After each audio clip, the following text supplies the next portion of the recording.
तो आज के इस क्लास में हम देखते हैं, जैसे हम लोग येस्टरडे हमने जो काम किया था ना, इसके अंदर हम लोगों ने एक फॉर्म बनाया था और उसके थ्रू हम लोगों ने डेटा सबमिट किया था एसक्यूएल सर्वर में। तो मैं आपका एसक्यूएल सर्वर भी ओपन कर लेता हूँ।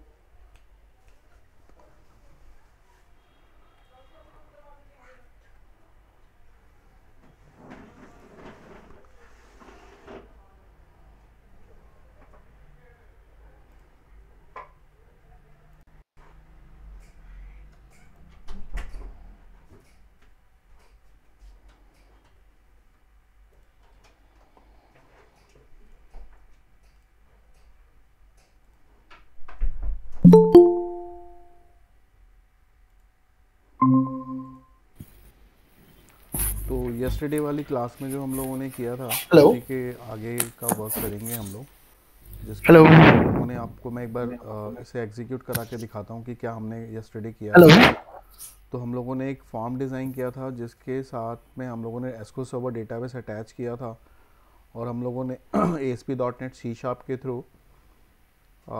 ऐप डेटा को इंसर्ट किया था विथ फाइल अपलोड कंट्रोल। यानी कि एक फाइल अपलोड कंट्रोल के भी यहाँ पे हम लोगों ने डेटा को एसक्यूएल सर्वर में सबमिट किया था और उसके हम लोगों ने प्रोसीजर्स जो हम लोगों ने बनाए थे, प्रोसीजर के थ्रू हम लोगों ने ये चीज़ की थी। तो आज उसी के आगे हम काम करते हैं और क्या क्या चीज़ें इसमें हम लोग कर सकते हैं। जैसे सपोज़ कर लो कि आपको एक लॉगिन पैनल बनाना हो, कि मैंने आपको क्लास में ही बताया था फॉर्म डिज़ाइन करना। तो फॉर्म डिज़ाइन के बाद में हम लोगों ने किया था, जैसे सपोज़ कर लो मैंने ये रिकॉर्ड है, पहले ये देख लेते हैं। इस रिकॉर्ड को अगर मैं यहाँ से फाइंड करता हूँ तो ये मेरे पास में सर्च होके आ गया, ये रिकॉर्ड मेरे पास सर्च हो गया। अब सेम रिकॉर्ड को अगर यूज़र चाहे एडमिट करने के लिए, ऐड करने के लिए, तो जैसे ही वो ऐड पे क्लिक करेगा तो यहाँ पे क्या आ जाता है, ये रेड में आ गया बिकॉज हम लोगों ने 4 कलर चेंज किया हुआ था। हम लोगों ने system.graphics यूज़ किया था जिसकी वजह से इसका कलर जो है वो रेड हो रहा है, क्योंकि देखो यहाँ हमने लिखा था LBL message dot 4 colour is equal to colour dot red. तो कलर क्लास के रेड ऑब्जेक्ट को कॉल किया है हमने, प्रॉपर्टी कॉल करी है, तो इस वजह से वो रेड हो रहा है। और ये जो है ऑलरेडी एग्जिस्ट हो रहा है इसलिए ऐसा हो रहा है। और उसी तरह से अगर मैं दूसरा कोई और भी सर्च करता हूँ तो भी हमारे को ऐसे ही मिलेगा। और कोई नया रिकॉर्ड अगर हम सबमिट करते हैं तो वो सबमिट कर लेगा, यानी कि जो भी रिकॉर्ड ऑलरेडी डेटाबेस में है वो इंसर्ट नहीं होने देगा। तो जो भी सपोज़ कर लो मैंने एक ईमेल आईडी क्रिएट कर ली और ईमेल आईडी के बिहाफ पे अब मैं चाहता हूँ कि मेरा जो रिकॉर्ड है ना वो सर्च हो जाए, वो रिकॉर्ड सर्च हो जाए और सर्च होने के बाद मेरा लॉगिन हो जाए। मतलब इस यूज़र से मैंने लॉगिन किया है, इसी से सॉरी जिसको मैंने रजिस्टर्ड किया है उसके बिहाफ पे मैं लॉगिन करना चाहता हूँ। तो उसके लिए हम लोग क्या यूज़ करेंगे, यहाँ पे हम लोग उसके लिए क्या यूज़ करेंगे, तो उसके लिए हम लोग एक लॉगिन का फॉर्म पहले डिज़ाइन कर लेते हैं। प्रोजेक्ट में जाते हैं, ऐड करते हैं न्यू आइटम,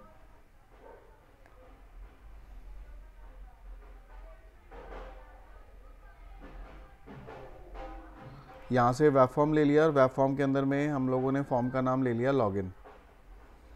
और आज हम लोग लॉगिन भी करना सीखेंगे। लॉगिन के बाद हम लोग डैशबोर्ड पे जैसे हमारी जो भी यूज़र है उसकी सारी इन्फॉर्मेशन मैं चाहूँगा कि वो डैशबोर्ड पेज पे आ जाए और वहीं से लॉग आउट भी करे, यानी कि हम सेशन भी आज यूज़ करेंगे इसके साथ में। तो एक लॉगिन का पेज बना लेते हैं और मैं लॉगिन किसके थ्रू करना चाहता हूँ, ईमेल आईडी एंड पासवर्ड के लिए। ईमेल आईडी और पासवर्ड के भी यहाँ पे हम लॉगिन करना चाहते हैं। तो मैं फॉर्म का डिज़ाइन कुछ इस तरह से बना लेते हैं हम लोग। यहाँ से हम लोगों ने टेबल इंसर्ट किया जिसके अंदर में लाइक हम लोगों ने कुछ 5-6 रोज़ 3 columns.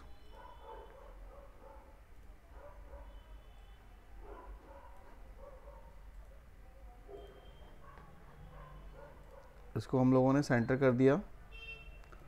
Email ID first column है, सेकंड कॉलम इज़ पासवर्ड। इस 2 कॉलम से मुझे लॉगिन करना है। यूज़र ने रजिस्टर किया क्या, ये सारी इन्फॉर्मेशन रजिस्टर करी, जैसे आप फेसबुक जीमेल पे लॉगिन करते हो। सबसे पहले आप क्या करते हो, साइन अप करते हो, फिर साइन इन करते हो। तो साइन अप के टाइम पे आप सारी इन्फॉर्मेशन डालते हो और लॉगिन के टाइम पे आप क्या करते हो, ईमेल आईडी और पासवर्ड के थ्रू आप लॉगिन करते हो। वही मैकेनिज़्म हम यहाँ पे यूज़ करने जा रहे हैं डेटाबेस के साथ में। तो उसके हिसाब से हम लोगों ने क्या किया, एक ईमेल आईडी ले लिया, एक पासवर्ड के लिए एक कॉलम ले ली, और इन दोनों के साथ हम लोगों ने टेक्स्ट बॉक्स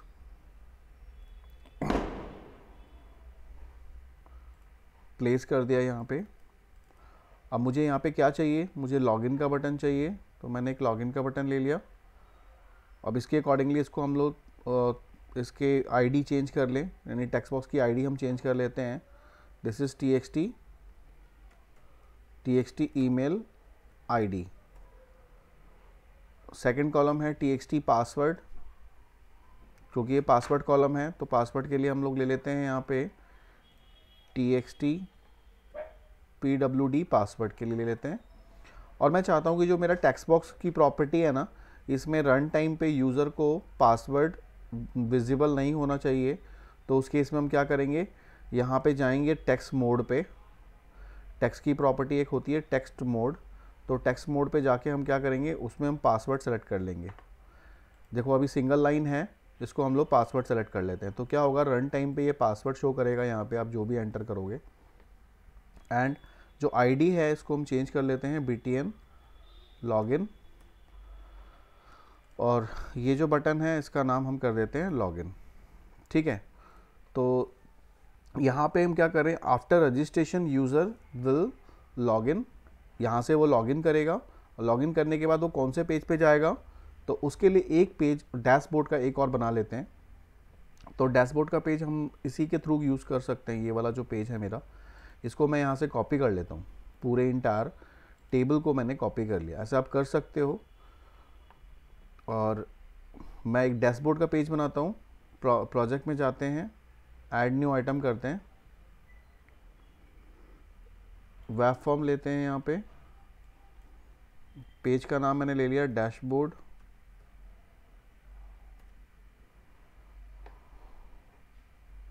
डिज़ाइन में जाते हैं और इसको हम लोग पेस्ट कर देते हैं।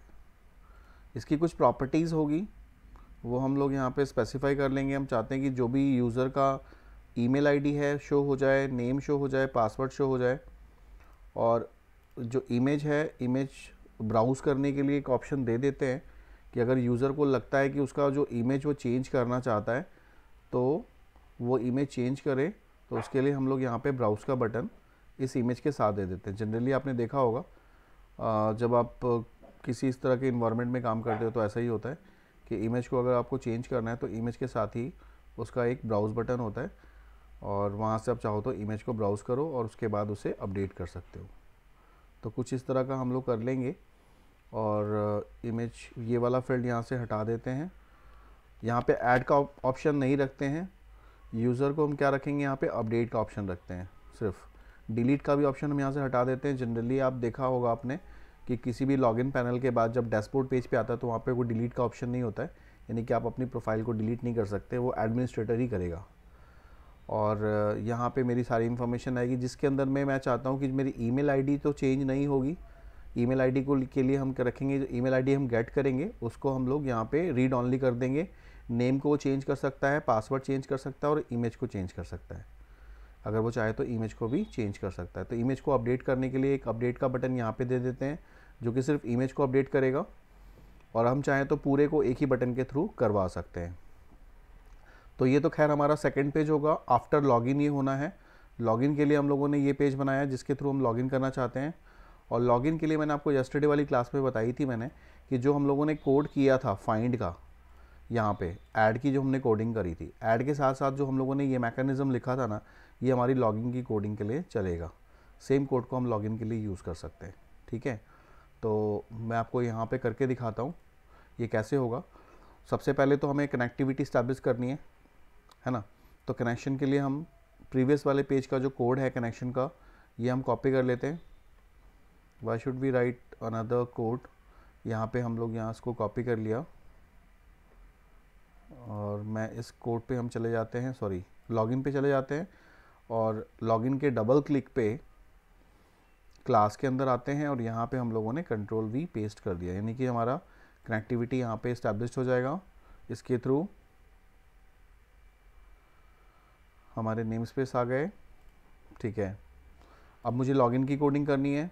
लॉगिन किसके साथ में करना है, जो हमने ऑलरेडी जिसमें डेटा सेव किया हुआ है। अब उस टेबल का नाम आपको पता होना चाहिए।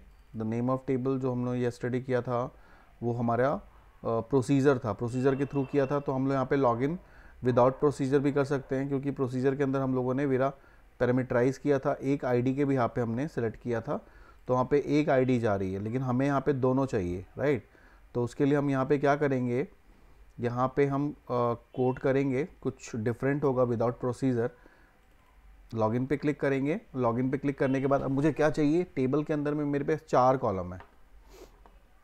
जो टेबल हम लोगों ने डेटाबेस यूज़ किया था, उस डेटाबेस का नाम था हमारा,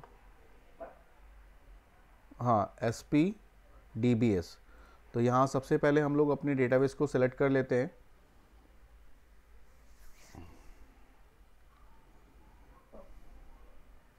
select start from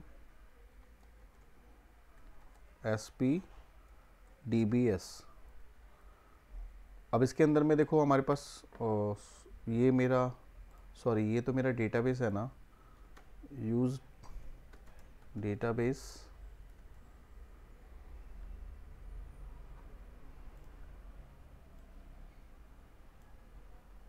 database object लिखते नहीं है, वो अपने आप ले लेता है। अब इसके अंदर मुझे, मेरे पास में टेबल का नाम था select star from user underscore REG registration. ये कॉलम हमारे पास है। अब मैं चाहता हूँ आईडी और पासवर्ड, ये 2 कॉलम से मैं लॉगिन करना चाहता हूँ, राइट। तो क्या करेंगे, यहाँ पे आ जाएंगे अपने फॉर्म पे, वेब फॉर्म पे, लॉगिन के ऊपर। यहाँ मुझे क्वेरी लिखनी है to verify user ID password, email ID password. तो यहाँ पे एक स्ट्रिंग टाइप का एक क्वेरी हम ऑब्जेक्ट बनाते हैं, और इसके अंदर हम लोग एक एसक्यूएल की क्वेरी लिखते हैं जिसके थ्रू हम लोग वेरीफाई करेंगे। तो हम यहाँ पे लिखते हैं select email ID comma password. 2 column चाहिए आपको, तो ये लिखोगे आप, select email ID and password from कौन सा टेबल से, यूज़र अंडरस्कोर रजिस्ट्रेशन टेबल से, ठीक है।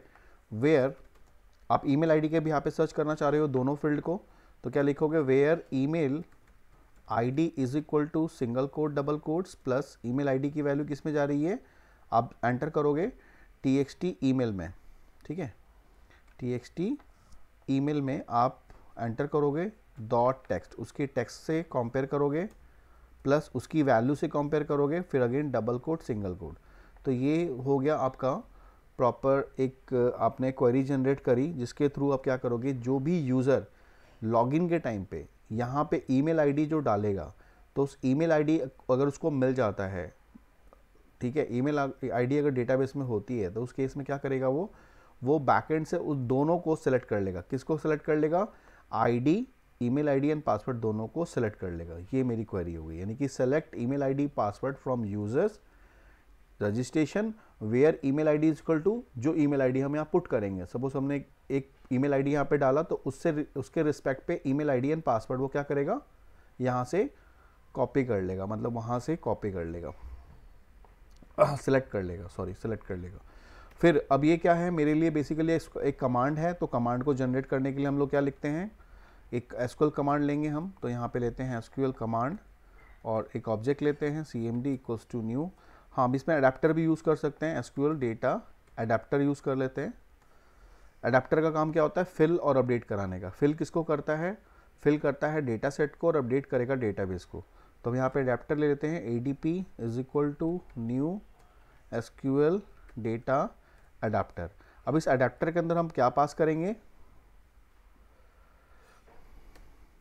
इस अडेप्टर के अंदर हम लोग पास करेंगे क्वेरी जो मेरी है, यानी मेरी क्वेरी है, ये क्वेरी पास कर दी हमने, और हम इसको बताएंगे कि मेरा कनेक्शन कौन सा है, तो कौन इज़ अ कनेक्शन, ठीक है।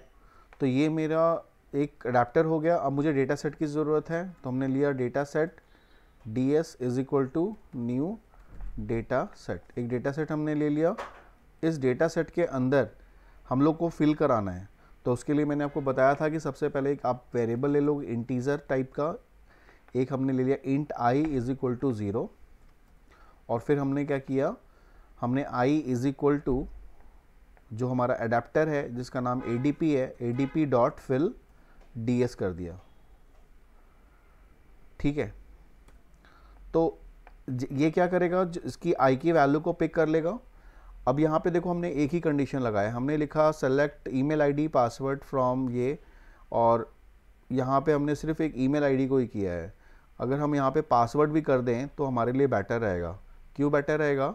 क्योंकि आप यहाँ पे जब वो रिटर्न करेगा, इस केस में भी रिटर्न करेगा, क्योंकि हमने आईडी से सर्च करी है ना, सिर्फ यहाँ पे हमने वेयर में आईडी लगाई है, तो सिर्फ आईडी को सर्च करेगा। अगर हम यहाँ पे पासवर्ड भी दे देते हैं तो क्या होगा, यहाँ से जब वो रिटर्न कराएगा, एग्जीक्यूट करेगा, तो इसकी वैल्यू क्या हो जाएगी, मोर देन 1। और जैसे मोर देन 1 होती है तो हम क्या कर देते हैं, इसको हम बता देते हैं कि लॉगिन सक्सेस, और नहीं होता है तो हम क्या दे देंगे, लॉगिन फेल। ऐसा कर सकते हैं ना। तो यहाँ पे अगर आप चाहो तो ईमेल आईडी पासवर्ड तो खैर आपने सेलेक्ट कर ही लिया है, यहाँ पे आप कॉमा दे दो और कॉलम का नाम दूसरा पास कर दो, password is equal to single quote double quote plus password की वैल्यू किस में जा रही है, txt पासवर्ड डॉट टेक्स्ट पे, और उसकी वैल्यू के लिए plus double quote single quote. ठीक है, तो वो क्या करेगा, जो पासवर्ड की जो भी वैल्यूज होगी, यानी कि ईमेल आईडी और पासवर्ड, ये दोनों को वेरीफाई करेगा। अगर ये दोनों प्रॉपर्टीज मैच कर रही हैं तो फिर वो क्या करेगा, यहाँ पे रिटर्न कर देगा। जब वो रिटर्न करेगा तो इसकी वैल्यू क्या हो जाएगी, 1। जब उसकी वैल्यू 1 हो गई तो उस केस में हम यहाँ पे वेरीफाई कर सकते हैं इफ़, अगर if i greater than equals to 1, अगर i की value greater than equals to 1 होती है तो उस केस में मैं क्या चाहता हूँ, रिस्पॉन्स डॉट रीडायरेक्ट, पेज का नाम कौन सा है मेरा जिस पे मैं रीडायरेक्ट करना चाहता हूँ, उस पेज का नाम है डैशबोर्ड। तो हम लिखते हैं यहाँ पे डैश बोर्ड डॉट ASPX, उस पेज का नाम दे दिया। एल्स अगर वो गलत हो गया तो, अगर वो गलत हो गया तो उस केस में क्या चाहते हो आप, तो मैं चाहता हूँ कि वहाँ पे उसी लॉगिन वाले पेज पे जो हमने एक लेबल लिया हुआ है, हम इस पे मैसेज देना चाहते हैं, या फिर मैं चाहता हूँ जावास्क्रिप्ट के थ्रू हो जाए। तो यहाँ पे स्क्रिप्टिंग यूज़ कर सकते हो आप। स्क्रिप्टिंग के लिए आप लिखोगे रिस्पॉन्स डॉट राइट, और यहाँ पे डबल कोट्स में आपको स्क्रिप्टिंग देनी होगी। आप लिखोगे स्क्रिप्ट, स्क्रिप्ट का टाइप क्या है, अलर्ट है, ये जावास्क्रिप्ट का अलर्ट सिस्टम है जो आपको मैसेज शो कराता है, something went wrong, something went wrong, इस तरह का मैसेज आपने शो करा दिया। वापस आपने क्या किया, स्क्रिप्ट को क्लोज कर दिया।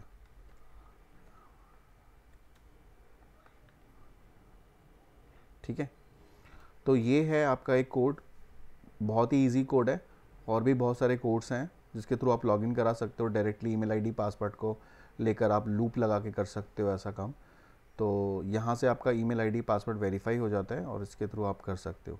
तो ये चीज़ हो गया आपका कि आप ईमेल आईडी वेरीफाई करोगे। कैसे करोगे एक बार चेक कर लेते हैं इसको हम लोग, जो कि हमारे पास डेटाबेस में ऑलरेडी जो मेरे पास रिकॉर्ड पड़ा हुआ है, जैसे ये ईमेल आईडी है एंड इसका पासवर्ड है 123। तो मैं इसके भी हाथ पे इसको रन करा के देखते हैं एक बार क्या होता है। इसके लिए मैं यहाँ पे ब्रेक पॉइंट लगा देता हूँ। देखो ये जो मेथड है इसके सामने हमने ब्रेक पॉइंट लगा दिया। तो क्या होगा, ये रन टाइम पे एक एक लाइन एग्जीक्यूट करके आपको शो करेगा कि आपका क्या रिज़ल्ट क्या आया और कैसे चला। तो अब हम आते हैं इस पर लॉगिन पे राइट क्लिक करते हैं और उसको करते हैं सेट एज स्टार्ट पेज, और इसे हम यहाँ से कंपाइल कराते हैं।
काफ़ी टाइम लग रहा है इसमें तो।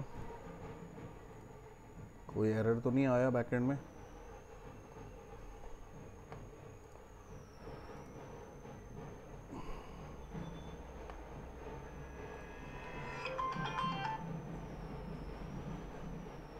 दोबारा से कंपाइल करा लेते हैं।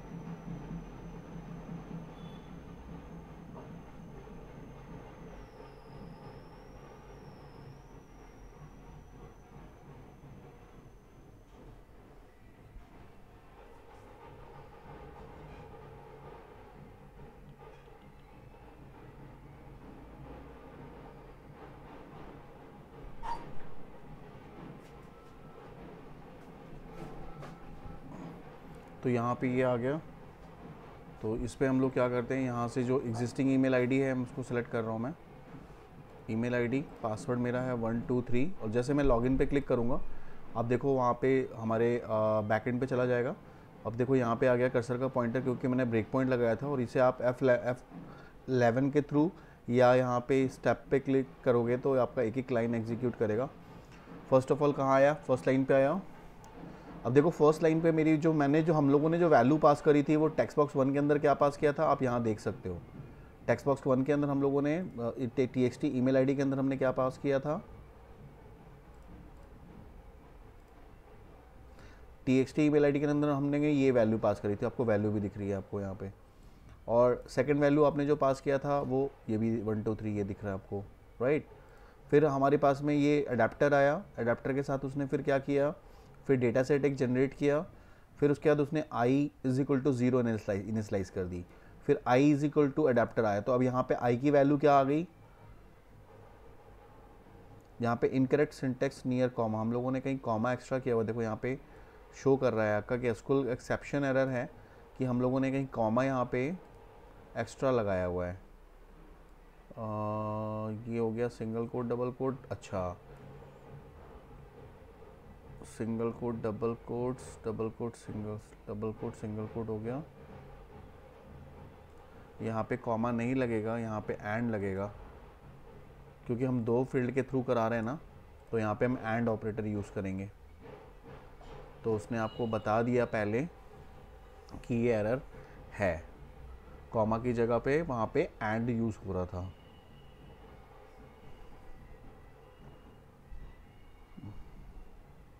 वो सिंटैक्स एरर हो गया एक तरह से।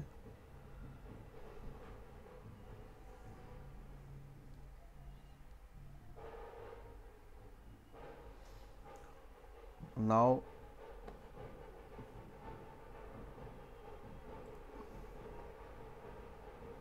just we trying to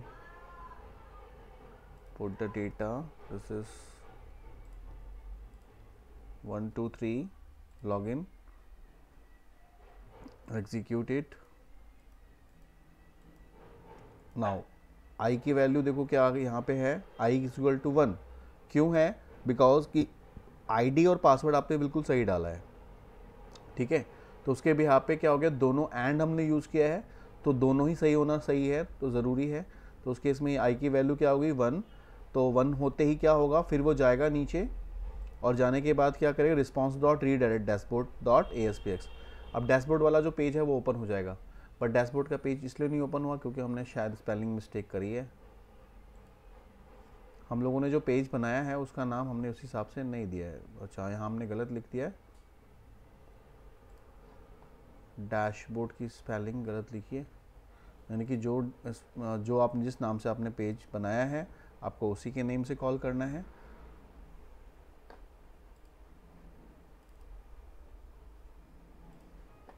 ठीक है, अब इसका ब्रेक पॉइंट आप हटा दो, नॉर्मल से एग्जीक्यूट कराते हैं।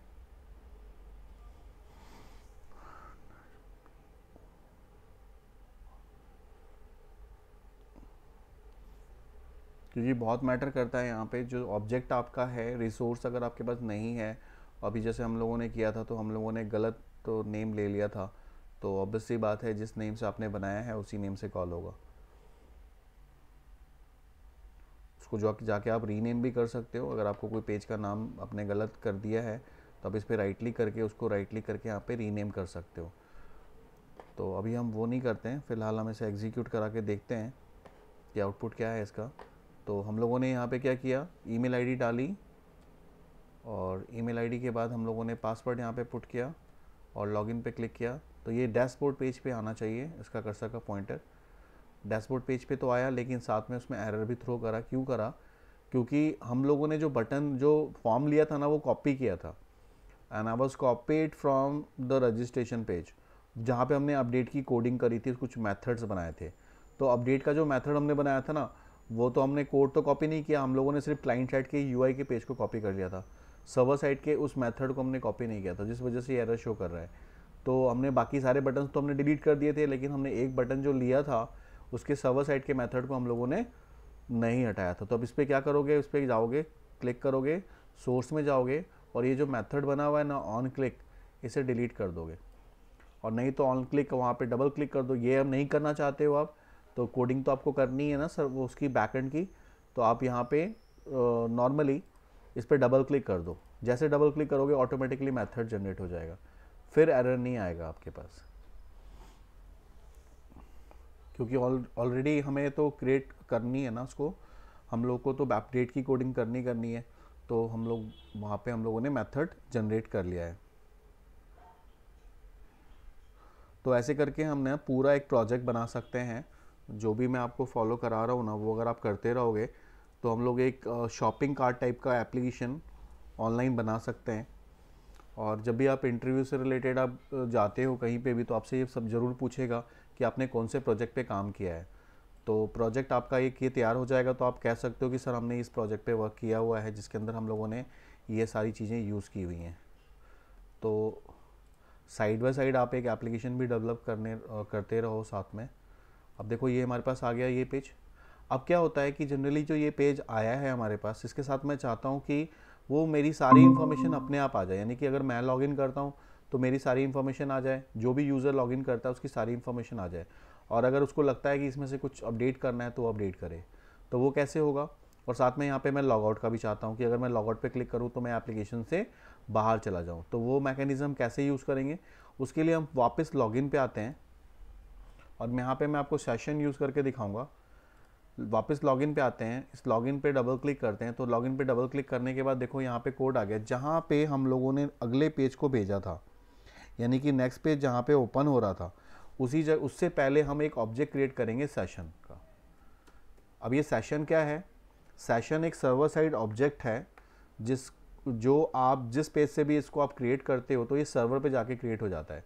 अब मैंने सेशन की आईडी के नाम से, सेशन ईमेल के नाम से मैंने एक ऑब्जेक्ट बनाया, और इस ऑब्जेक्ट के अंदर हमने अभी टेम्पररी स्टोर क्या करा दिया, तो मैंने करा दिया txt ईमेल आईडी का टेक्स्ट, यानी कि जो भी मैं ईमेल आईडी डालूंगा, जो भी मैं ईमेल आईडी टेक्स्ट बॉक्स 1 में डालूंगा, जो कि मतलब जो करेक्ट होगा। क्यों? क्योंकि इस लूप के अंदर में, इस स्कोप के अंदर में कब आएगा वो? इस स्कोप के अंदर तब आएगा जब उसकी वैल्यू सही होगी, यानी कि आईडी पासवर्ड जब सही है तभी स्कोप के अंदर आएगा। जब स्कोप के अंदर आएगा तभी मैंने क्या किया, एक ईमेल के नाम से एक मैंने ऑब्जेक्ट क्रिएट कर लिया, और उसके अंदर हमने वैल्यू कौन सी स्टोर करा दी? जो ईमेल आईडी, जो करेक्ट ईमेल आईडी है जिसके थ्रू वो लॉगिन कर रहा है। तो जो करेक्ट ईमेल आईडी है उसको हम लोगों ने एक सेशन का एक ऑब्जेक्ट बनाया ईमेल के अंदर, ईमेल के नाम से, और उसके अंदर हमने उसकी वैल्यू, उसके टेक्स्ट को, ईमेल के टेक्स्ट को हमने स्टोर करा दिया। तो सेशन क्या है? सेशन एक सर्वर साइड ऑब्जेक्ट है that store the value on server and that can be use by the all pages, यानी कि एप्लीकेशन के जितने भी पेजेस हैं वो सारे यूज करेंगे उसको। तो इसी की बिहाफ से, इसी वजह से जब आप कोई भी एप्लीकेशन डेवलप करते हो ना, whenever you are log in inside the Facebook, तो आपने गौर किया होगा कि फेसबुक के जो पेजेस है उससे आप भी लॉगिन कर रहे हो, मैं भी लॉगिन करता हूँ और बहुत सारे लोग लॉगिन करते हैं। उस केस में एक ही एंटिटी के थ्रू वो डिफरेंट वो क्लोन कैसे क्रिएट करता है? तो वो क्या करता है, जब आप लॉगिन करते हो ना, तो आपकी आईडी और पासवर्ड के बिहाफ पे आपका पर्सनलाइज पेज ओपन कर देता है, और आप उसके बाद जिस पेज पे मूव करते हो, तो जब आप लॉगिन करते हो तो वहाँ से एक सेशन ऑब्जेक्ट बन जाता है इस तरह से, जिसमें आपकी वैल्यू को वो मेंटेन कर लेता है, राइट। और उसके बाद क्या होता है, जब नेक्स्ट पेज पे जाते हो तो वो आपकी आईडी को वहाँ उस पेज पे ले जाकर उस पेज को वेरीफाई करता है, आपसे पेज को वेरीफाई करता है कि आप सेम यूज़र हो या नहीं हो। क्योंकि होता जनरली क्या है कि जब आप वेबसाइट सर्वर पे काम करते हो तो जो हमारा ASP.NET का आर्किटेक्चर है ना, वो 2 टायर आर्किटेक्चर है और ये डिस्कनेक्टेड आर्किटेक्चर है। डिस्कनेक्टेड का मतलब ये होता है कि एक बार सर्वर ने आपकी इन्फॉर्मेशन को भेज दिया तो उसके बाद वो आपको डिस्कनेक्ट कर देता है। यानी कि जब आपने लॉगिन कर लिया, आप डैशबोर्ड पेज पे आ गए, तो डैशबोर्ड पेज पे आप डिस्कनेक्टेड हो। अब फिर डैशबोर्ड से आप कहीं कुछ कर रहे हो तो उस समय आपको कैसे वेरीफाई करेगा, सर्वर कैसे वेरीफाई करेगा कि you are the same user? तो वो हमें सेशन के थ्रू वेरीफाई करेगा, और सेशन को हमने यहाँ पे क्रिएट कर दिया। अब मैं चाहता हूँ कि जब मैं लॉग आउट पे क्लिक करूँ, यहाँ पे मैं लॉग आउट पे क्लिक करूँ तो मैं सेशन मेरा क्या हो जाए, आउट हो जाए। तो उस केस में मैं यहाँ पे एक बटन हम ले लेते हैं, इसकी जगह पे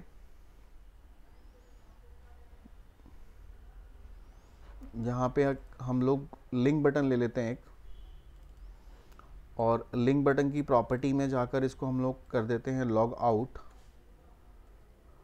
लॉग आउट, ठीक है।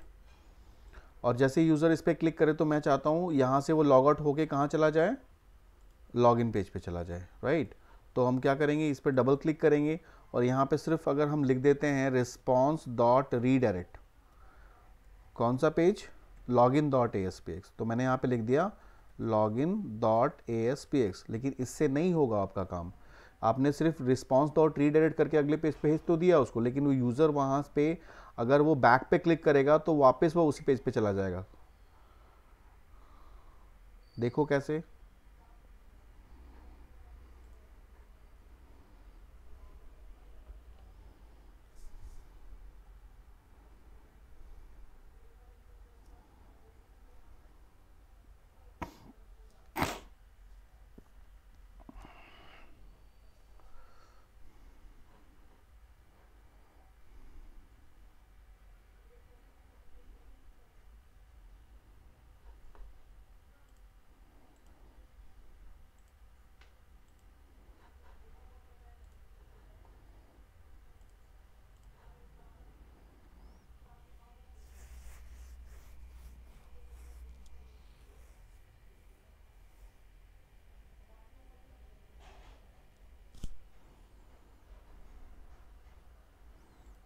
अभी मैं यहाँ से, सॉरी,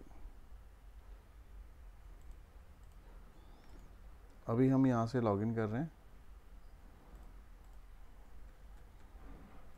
सेशन ऑब्जेक्ट क्रिएट हो गया और होने के बाद मैं इस पेज पे आ गया, मेरी इंफॉर्मेशन कुछ नहीं आई है, और मैं यहाँ से लॉग आउट पे क्लिक करता हूँ, मैं बाहर चला गया, यानी कौन से पेज पे चला गया, मैं लॉगिन से। अगर मैं बैक पे क्लिक करूँ तो वापस मैं किस पेज पे आ गया, क्योंकि ईमेल आईडी वेरीफाई नहीं हुई है ना अभी, यानी कि 1 2 3 अगर हम डेटाबेस में अगर हमारा सेव होगा, लाइक अगर कुकीज़ में वैल्यू सेव होगी तो आपको वो बैक पेज पे भेज देगा, इस पेज पे भेज देगा। कुकीज़ हमने सेव नहीं करा था, लेकिन जनरली क्या होता है कि अगर आप यूज़ करते हो ये ब्राउज़र्स तो आप कुकीज़ को सेव कर लेते हो, तो उस केस में आपको वापस इस पेज पे भेज देगा। तो जब हमने लॉग आउट पे क्लिक किया था ना, तो लॉग आउट के साथ में अगर हम ये कोड भी कर दें, अगर हम लॉग आउट के साथ में अगर हम ये भी कोड कर दें जो हम लोगों ने यहाँ पे क्रिएट किया था, हमने लॉगिन के टाइम पे क्या क्रिएट किया था, सेशन का ईमेल आईडी, यानी कि जो सेशन का जो ईमेल आईडी है ना, जो ऑब्जेक्ट है ना, इसको ही हम लोग यहाँ से रिमूव कर देते हैं। तो यहाँ डैशबोर्ड पेज पे जाते हैं और जो आपने ये लिखा है रिस्पॉन्स डॉट रीड राइट, उससे पहले आप क्या लिखोगे, सेशन डॉट रिमूव, क्या क्या रिमूव करना है आपको, ईमेल आईडी। तो जो आपने ऑब्जेक्ट बनाया था उसका नाम लिख दोगे ईमेल, ईमेल। तो वो क्या होगा, जो भी ऑब्जेक्ट आपने बनाया हुआ है वो वहाँ से रिमूव हो जाएगा, सेम वही लिखना है जो आपने बनाया है। तो ये क्या करेगा, सेशन उसको रिमूव कर देगा। यहाँ पे रिमूव करने के बाद अबंडन करना पड़ेगा आपको, तो सेशन डॉट अबंडन कर लो आप। तो ये उसके जो स्ट्रक्चर बने हुए हैं ना, वो भी उसको मेमोरी से रिलीज़ कर देगा उसको, ठीक है। तो ये वर्क आपको करना होगा किस केस में, जब आप लॉगिन करते हो, यानी कि यहाँ पे आपने सेशन का बनाया और यहाँ आपने रिमूव कर दिया, यानी लॉग आउट के टाइम पे आपने सेशन को रिमूव कर दिया और आपने यहाँ पे बनाया। अब मैं चाहता हूँ कि जब मैं डैशबोर्ड पेज पे जाऊँ तो मैं चाहता हूँ मेरी सारी इन्फॉर्मेशन यहाँ पे आ जाए और वो सेशन के थ्रू आ जाए। कैसे आएगा, तो उस पेज में हम क्या करते हैं, जो हम लोगों ने लॉगिन की कोडिंग करी थी ना, ये वाली सेम कोड को हम लोग करते हैं, सेम कोड को यहाँ से कॉपी करते हैं, सेम कोड को हमने कॉपी किया डैशबोर्ड पेज पे जाते हैं और यहाँ पे हम कोड में चले जाते हैं इसके, और इस यहाँ पे एक मेथड बनाते हैं। ठीक है, यहाँ पे एक मेथड बनाते हैं void get underscore data, data को गेट करने के लिए। ठीक है, डेटा को गेट करने के लिए मतलब यूज़र के डेटा को गेट करने के लिए। तो आप यहाँ पे लिख सकते हो user data gate user data. तो अब यहाँ पे क्या करेंगे, इसके अंदर में क्वेरी के अंदर हम लोग यहाँ लिखते हैं क्वेरी में कि सेलेक्ट स्टार, तो मुझे हमें सारी इंफॉर्मेशन चाहिए, तो हम लिखेंगे select star from user registration where email ID is equal to this. तो अब ये टेक्स्ट बॉक्स तो यहाँ पे है नहीं, तो how we can get the data. अब हम क्या करेंगे, जो सेशन का ऑब्जेक्ट हमने वहाँ बनाया था, कहाँ पे बनाया था आपने, लॉगिंग के टाइम पे, ये जिसके अंदर आपने ईमेल के अंदर अपने उसके टेक्स्ट बॉक्स की वैल्यू को स्टोर करा दी थी, जो कि इस टेबल के लिए प्राइमरी की है। तो हम क्या करेंगे, इसी ऑब्जेक्ट के थ्रू हम उसको फाइंड कर लेंगे। तो ये जो ऑब्जेक्ट हमने यहाँ पे क्रिएट किया हुआ था, जो कि हमारे एप्लीकेशन में जाके सर्वर पे जाके क्रिएट हो जाता है, तो उसके थ्रू हम लोग क्या करेंगे, गेट कर लेंगे। तो यहाँ पे हम उसकी जगह पे क्या लिखते हैं, सेशन का email ID dot to string, क्योंकि हमें बताना पड़ेगा उसको कि ये स्ट्रिंग टाइप का है, क्योंकि टेक्स्ट बॉक्स भी मेरा, ये ईमेल आईडी हमारे टेक्स्ट बॉक्स जो है जो हम जिससे हम करवा रहे हैं कंपैरिजन, वो भी टेक्स्ट है। तो इसके बाद जो है वेयर क्लाउज वो हटा देते हैं यहाँ से, ये हमने यहाँ उसको डिलीट कर दिया। तो वो क्या करेगा, उसकी सारी इन्फॉर्मेशन को लेगा। अब जो कि यहाँ पे कनेक्शन नहीं है, हमें कनेक्शन भी चाहिए होगा यहाँ पे, क्योंकि हम डेटाबेस से भी उसको पिक करेंगे। तो एसक्यूएल सर्वर का जो कनेक्शन स्ट्रिंग है, इसे हम लोग वापस कॉपी कर लेते हैं और यहाँ पे चले जाते हैं, और जाने के बाद यहाँ पे हमने पेस्ट कर दिया। ठीक है, तो ये ऑब्जेक्ट आपका हो गया, यहाँ पे आ गया। अब देखो ये चीज़ें क्या करेगा, वो पूरी वैल्यू को सिलेक्ट कर लेगा। अब यहाँ पे इसकी वैल्यू क्या है, अडेप्टर के थ्रू हमने किया है ये काम। तो अब मैं चाहता हूँ कि यहाँ हमें एक रीडर लेना पड़ेगा, रीडर के थ्रू हम लोग यूज़ कर सकते हैं इसको ईज़िली, बिकॉज कि हमें डेटा को रीड करना है ना, बैकएंड से रीड करना है। यहाँ पे हमने वैल्यू चेक नहीं कराना है, राइट। तो यहाँ पे थोड़ा सा मैकेनिज़्म हमें चेंज करना पड़ेगा। क्वेरी तो चलेगा, यहाँ पे हम लोग कमांड ले लेते हैं, एसक्यूएल कमांड। जो अडेप्टर था ना, अडेप्टर की जगह पे हम लोग लेते हैं एसक्यूएल कमांड, और यहाँ पे भी हमारा आ जाएगा एसक्यूएल कमांड।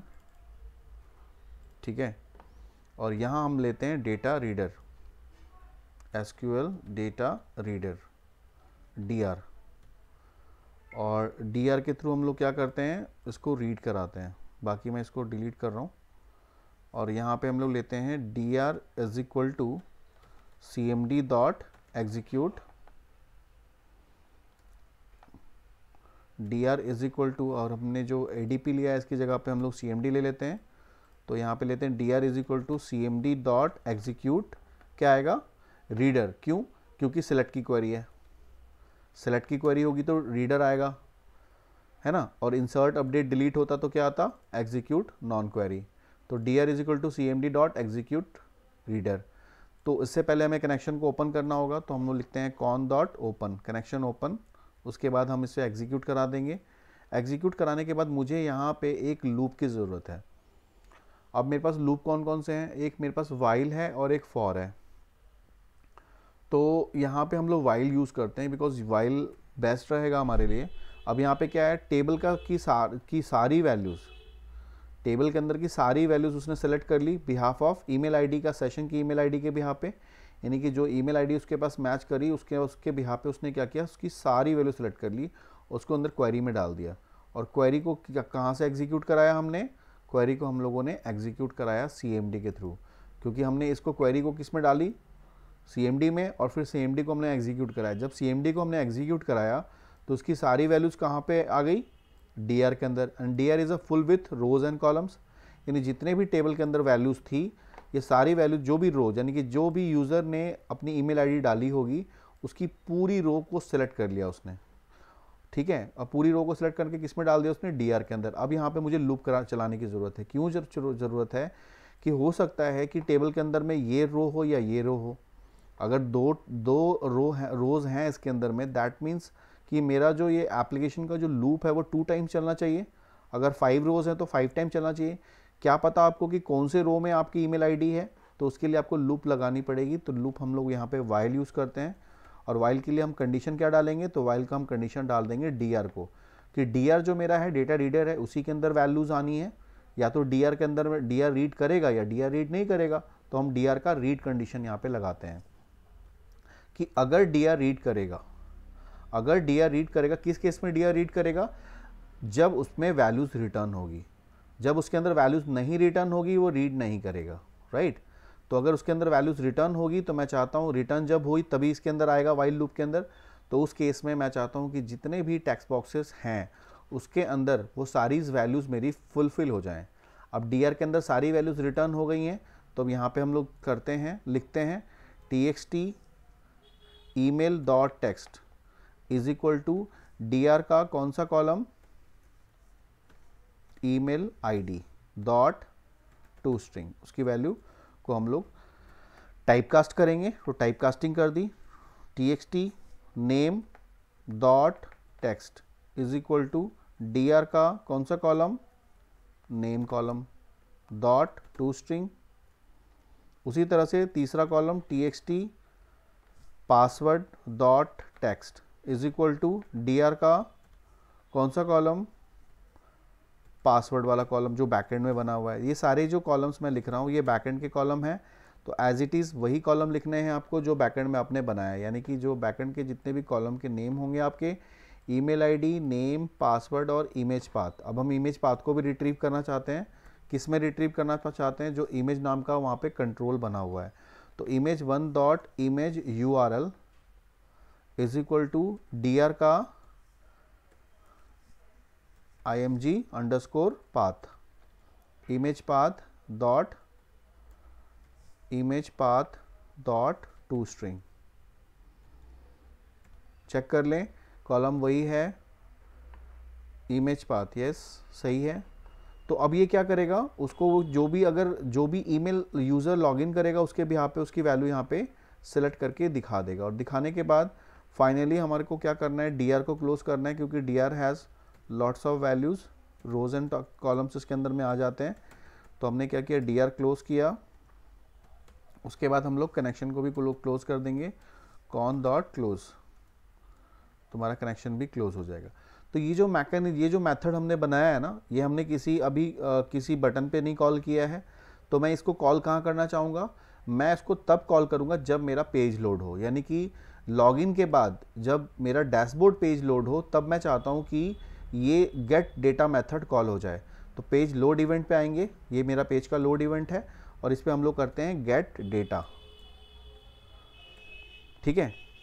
गेट डेटा को पेज के लोड पे हमने कॉल कर दिया। तो क्या होगा, जैसे ही पेज लोड होगा, यानी कि आफ्टर लॉगिन, जब जैसे ही यहाँ पे आप ये डैशबोर्ड पेज को कॉल करेगा, और डैशबोर्ड पेज जैसे ही कॉल होगा तो वो पेज का लोड इवेंट होगा। सबसे पहला इवेंट कौन सा होगा, पेज का लोड, ये वाला।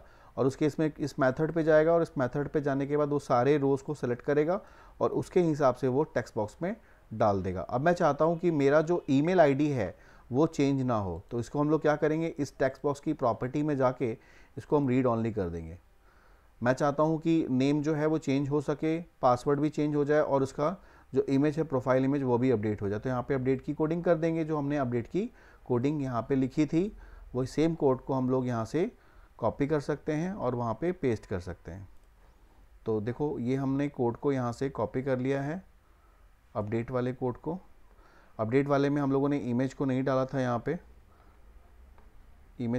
इमेज की कोडिंग हमने यहाँ पे नहीं की हुई है, तो उसको हम लोग यहाँ पे अपडेट के मेथड पे, इस अपडेट के मेथड पे यहाँ पे हम पेस्ट कर देते हैं। यानी कि विदाउट इमेज यहाँ पे सेव हो रहा है, और इमेज को करना चाहते हो तो इमेज को भी कर लेंगे। फिलहाल इसको एक बार हम एग्जीक्यूट करा के देखते हैं।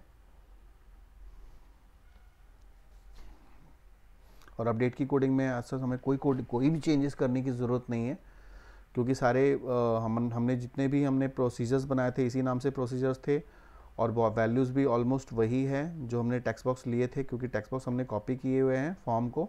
तो वहाँ पे हमने कोई भी चीज़ हमने डिफरेंट नहीं डाली हुई है, बिल्कुल सेम है।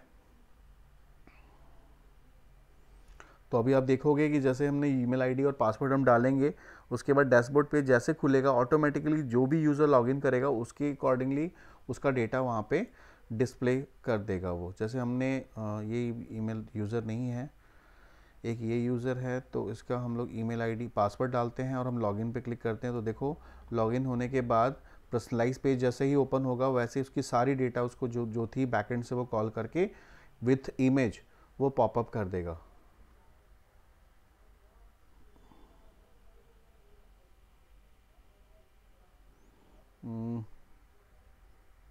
क्यों नहीं कर रहा है या, तो देखो उसकी इमेज जो है उसके साथ उसका डेटा जो है सारी डेटा आ गई, उसकी email ID, name, password and उसकी इमेज सब कुछ आ गई उसके साथ में। अब यहाँ पे तुम अपडेट की कोडिंग भी कर सकते हो। सपोज मैं पासवर्ड चेंज करना चाहता हूँ, मैंने पासवर्ड कर दिया 111 और मैं यहाँ पे अपडेट कर देता हूँ, तो ये पासवर्ड मेरा अपडेट हो चुका है। अब मैं जैसे लॉगआउट पे क्लिक करता हूँ तो अब मैं उस नए पासवर्ड से लॉगिन कर सकता हूँ। अगर मैं पुराना पासवर्ड अभी डालूंगा, इसका 123 अगर मैं डालता हूँ 123, तो ये लॉगिन नहीं करेगा सिस्टम में। कर दिया इसने, क्योंकि इसका पासवर्ड अपडेट नहीं हुआ। इसका मतलब 123 है पासवर्ड, इसका अपडेट नहीं हुआ है। चेक करते हैं कि यहाँ पे क्या प्रॉब्लम है इसमें, चेक करते हैं अपडेट वाले में। डैशबोर्ड पे अपडेट में हमने क्या किया है, ईमेल आई, अच्छा हाँ यहाँ पे हमने गलत करी है। क्या किया हमने, यहाँ पे जो लिखा है ना टेक्स्ट बॉक्स के नाम पे, इसकी जगह पे हम लोग सेशन की वैल्यू चलाते हैं, ठीक है। यानी कि जो सेशन के बिहाफ पे जो हम लोग ईमेल को लेके आ रहे हैं ना, उसके बिहाफ पे हम चेंज करते हैं। तो यहाँ पे हम लोग लिखते हैं सेशन, और जो ऑब्जेक्ट बनाया था हमने उसका नाम रखा था ईमेल डॉट टू स्ट्रिंग, क्योंकि वो अपडेट करेगा तो इसके बिहाफ पे अपडेट करे। तो अपडेट करेगा सेशन के अंदर में जो भी ईमेल आईडी है उसके बिहाफ पे वो अपडेट करेगा। और ये बटन के क्लिक पे हमने कर दिया। फिर इसको एक बार एग्जीक्यूट कराते हैं।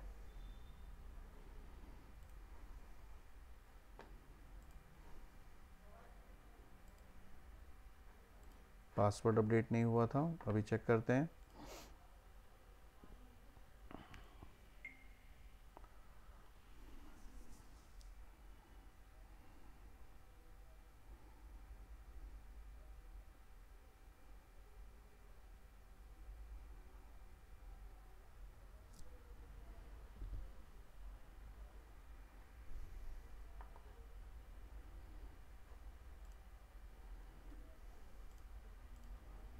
One two three old password डालकर हम लॉगिन करते हैं।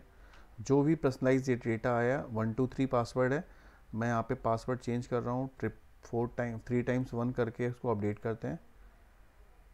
मैसेज आ गया डेटा अपडेटेड, लेकिन पुराना डेटा ही आ रहा है हमारा यहाँ पे। तो इसलिए आ रहा है क्योंकि मेरे पासवर्ड मेरी अपडेट नहीं हुई है।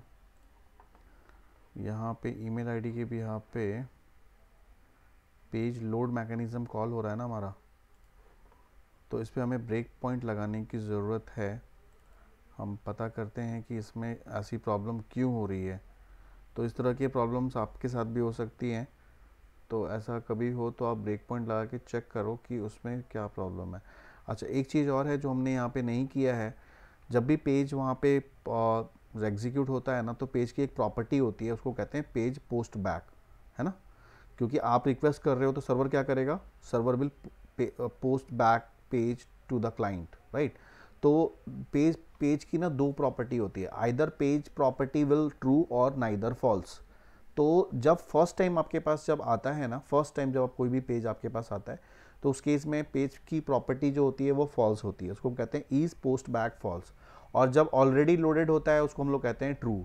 यानी कि फर्स्ट टाइम जब पेज पोस्ट बैक होगा तभी मैं चाहता हूँ गेट डेटा कॉल हो, अदरवाइज ना हो। तो उस केस में हम यहाँ पे कंडीशन में हम यहाँ पे यूज़ करते हैं इफ़ नॉट का साइन ये है, not page dot is post back. अगर मेरा पेज पोस्ट बैक नहीं है तो उस केस में क्या होना चाहिए, उस केस में ये गेट डेटा कॉल होना चाहिए। यानी कि फर्स्ट टाइम जब पेज हमारा सर्वर जो फर्स्ट टाइम मेरे पेज को इस वाले पेज को ओपन करे तभी ये गेट डेटा कॉल हो। मतलब अगर रिपीटेड सेकेंड टाइम जब कॉल हो तो ना करे, क्योंकि ऑलरेडी आप लॉगिन हो तो आपका सेकेंड टाइम क्यों कॉल होगा। यहाँ पे प्रॉब्लम वही आ रही होगी कि जो पुराना डेटा है ना उसको वो रिफ्रेश कॉल कर दे रहा होगा, तो जिस वजह से ऐसा हो रहा होगा। एक बार हम लोग देखते हैं, यहाँ पे हमने पोस्ट लगा दिया नॉट पेज पोस्ट बैक, अगर पेज फर्स्ट टाइम होगा तभी गेट डेटा कॉल करे, अदरवाइज ना करे। तो अब मैं इसको रन करा के देखता हूँ एक बार, हो सकता है ये प्रॉब्लम अभी शॉर्ट आउट हो जाए, क्योंकि हमने पेज पोस्ट बैक नहीं लगाया था। तो ये पोस्ट बैक प्रॉपर्टी होती है पेज की।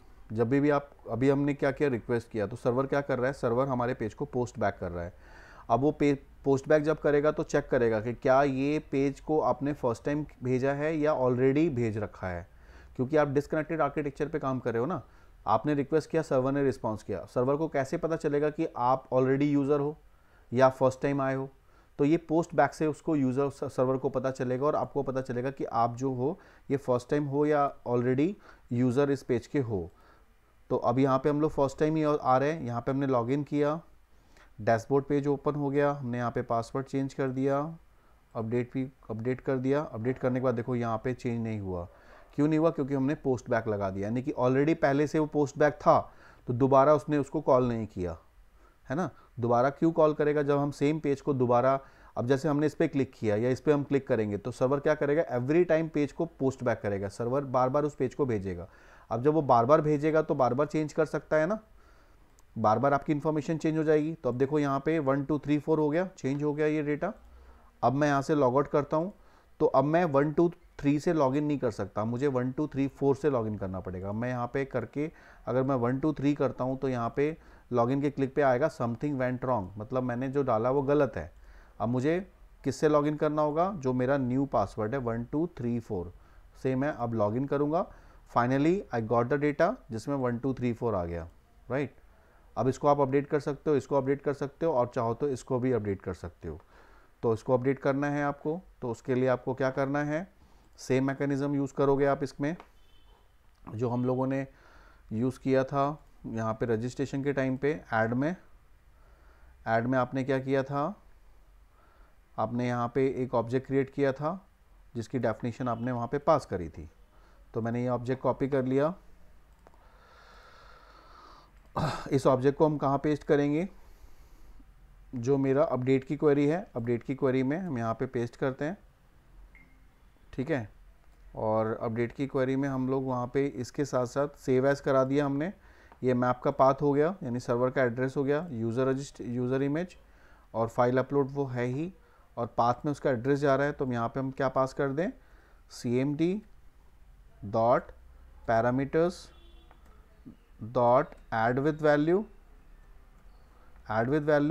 और वैल्यू मेरी कौन सी है, ऑब्जेक्ट का नाम था @img, जो हम लोगों ने इंसर्ट के लिए बनाया था। अपडेट के लिए शायद हम लोगों ने नहीं बनाया था, यस अपडेट के लिए हम लोगों ने ना वहाँ पे नहीं बनाया था, तो अपडेट की क्वेरी तो नहीं चलेगी आपकी, क्योंकि अपडेट के लिए आपको क्या करना होगा, अपडेट के लिए आपको वहाँ पे जाना होगा और वहाँ पे उसको अल्टर करना होगा, राइट।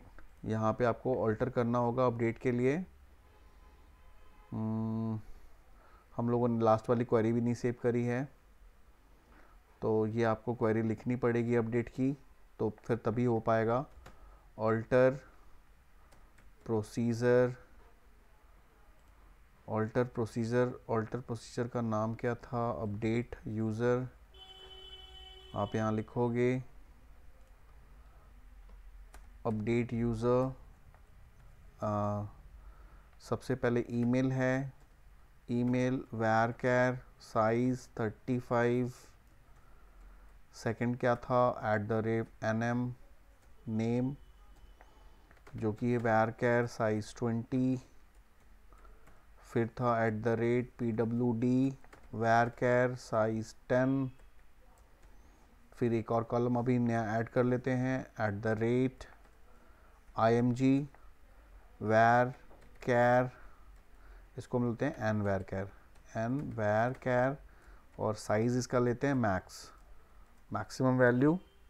एज किसके लिए, तो अपडेट के लिए, तो अपडेट यूज़र रजिस्ट्रेशन सेट क्या, सेट नेम, कॉलम का नाम equals to @nm, password is equal to @pwd, name password image path is equal to @img, right. Where को भी लिखना ज़रूरी है, where email id equals to @email, ठीक है ना। मैं इसको कंपाइल करा रहा हूँ एक बार, ऑल्टर कमांड को हम कंपाइल करा देते हैं। कमांड कंप्लीटेड सक्सेसफुली, अब मेरा वो हो चुका है। तो फाइनली हम लोग यहाँ पे इमेज कॉलम को डाल सकते हैं। जो img कॉलम हमने लिया है इसको हम लोग पुट कर सकते हैं। तो हमने सेम वही लिया हुआ है, ईमेल, nm, pwd और इमेज। अब इमेज को हम लोग किस में पास करेंगे, इसकी वैल्यू पाथ के अंदर में, क्योंकि पाथ के अंदर पूरा एड्रेस जा रहा है एंड सेमीकोलन। तो इस केस में आप पाथ को स्टोर करा सकते हो, यहाँ पे आप किसकी इस वैल्यू के अंदर में स्टोर हो जाएगा वो। उसको मैं एग्जीक्यूट कराता हूँ एक बार। अब मैं उसका जो इमेज है उसको मैं अपडेट करके दिखाता हूँ। इमेज भी अपडेट हो जाएगी, यानी प्रोफाइल इमेज अगर यूज़र चाहे तो उसको अपडेट कर सकता है यहाँ पे।